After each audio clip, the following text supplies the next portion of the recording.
Walk me through your progression with the company very briefly, leading me up to what you do on a day-to-day basis right now. And let me show you how that works.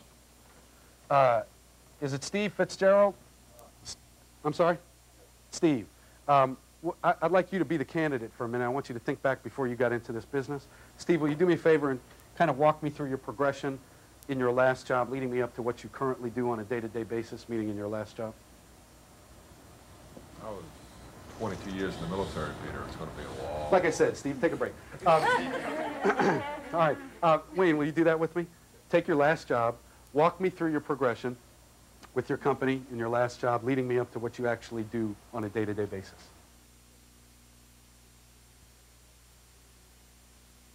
Initially, I was a salesperson that sold telecommunications equipment. That was one product line, which led to multiple product lines, leading to a position where someone reported to me, a technician, then a salesman who also reported to me, expanding to a larger geographic area. How many people reported to you? In the end, 4 people. And what were their functions? 2 technicians and 2 salespeople. And in that function, what actually were you responsible for on a day-to-day basis? The same type of equipment, except an expanding amount of it. Well, in supervision, you probably weren't responsible for the equipment as much as you were responsible for the activities of others. The activities what actually was your day like? What were you responsible for? I was responsible for overseeing the other people's activities. Such as? Installation of equipment that was sold. Okay. Training. Evaluation. Surveys. Okay, freeze. Now, where most of us begin our interview is down here. Tell me a little bit about what you're doing right now.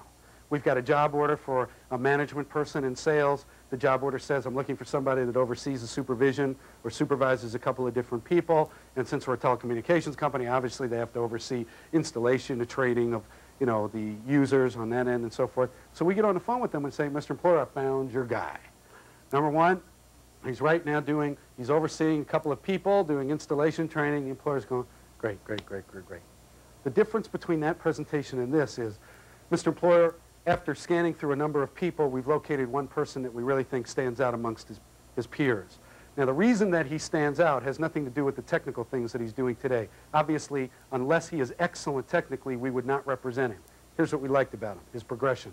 He began, number one, in the company in 1983. He began in sales, doing telemarketing and in sales, dealing with telecommunications equipment. 3 months later, because of his performance there, he was led to multiple product lines because of his expertise in dealing with that one particular product.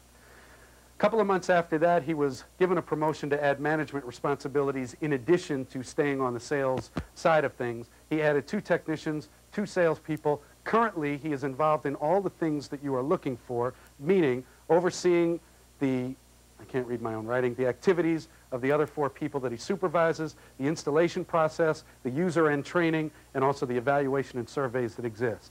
As a result of that, we think we've packaged an individual that not only can do the job now, but has shown a nice progression through the ranks. That's the difference between a great presentation and a comma presentation. Make sense?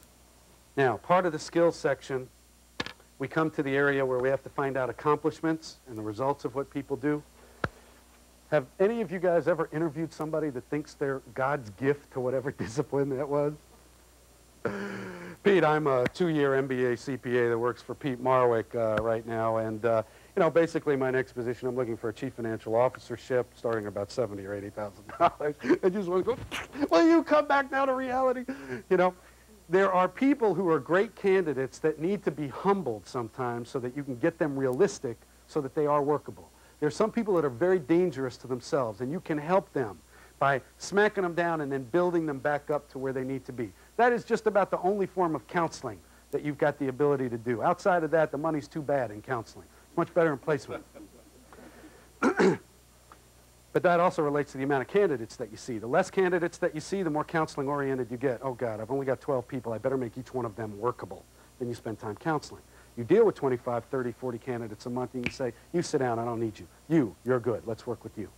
Okay? Your ability to work and to separate out from the pack good people is much better with higher quantities of candidates. Now, if you get into a situation where you're dealing with a candidate who is a little bit cocky, there is a process that I very affectionately call the humbling. And the humbling is something that's very easily done by us, and it actually should be done on just about everybody to get them back into perspective. Okay? There is a pre-close that is used to set up the humbling. And I will tell you this pre-close. If you like it, you may opt to write it down. Lucy, during the course of any given month, I will represent anywhere between 15 and 30 people that do exactly what you do for a living. Okay? Now, freeze. What I've just done is I've taken all of these pride steers that are ready for the 4-H club, so they think, and I've thrown them back in this paddock of dirty, dusty steers. I'm saying you're all the same. I'm now going to give you a chance to fight your way out of the pack. Okay? So during the course of any given month, I will represent anywhere between 15 and 20 people that basically do exactly what you do for a living. So as a result, it becomes critical that I prioritize which candidates I work with first and provide to the first tier of clients that we represent. Does that make sense? So what I'd like to do, Lucy, is to take you through a series of questions that'll help me make some of those decisions. Okay? Now, what's going on in a candidate's mind right now? Oh my God, my BS has run out. This guy's got to find out. Okay? What's going on in the candidate's mind now is they're now presented with the fact that I better come up with the stuff because this guy isn't fooling around. And he works with a lot of people just like me, and I best be good. So now we're going to force some self-awareness out of a candidate. There are 4 questions that are asked in the humbling. Number 1, what have you actually done that has caused you to stand out amongst your peers? What have you done that has actually caused you to stand out amongst your peers? Well, hell, you know, I'm an accountant. I sit in a room with, 15 other guys that do the exact same thing. You'll find out. Okay? About 2 out of every 10 people, about 20% of the population, has self-awareness of their value to their company. Number 2, what have you actually done that has caused your department or your company to generate income? Number 3, what have you done that has actually caused your department or company to reduce its costs?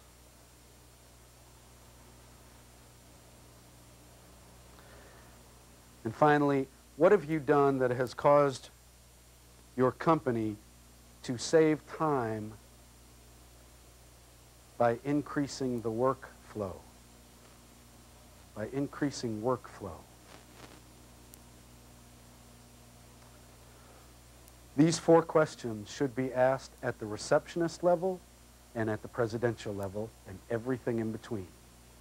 You're going to find even at the secretarial level that when you ask somebody, what have you done that has actually generated income, 2 out of 10 people will give you an idea that they've come up with for their boss, for their department. Well, I don't know really whether or not this counts for anything, but I came up with a suggestion of actually putting a response mechanism on the back of a letter, a marketing letter that my boss wanted to send out, and so we started getting money right away rather than just getting inquiry phone calls or whatever.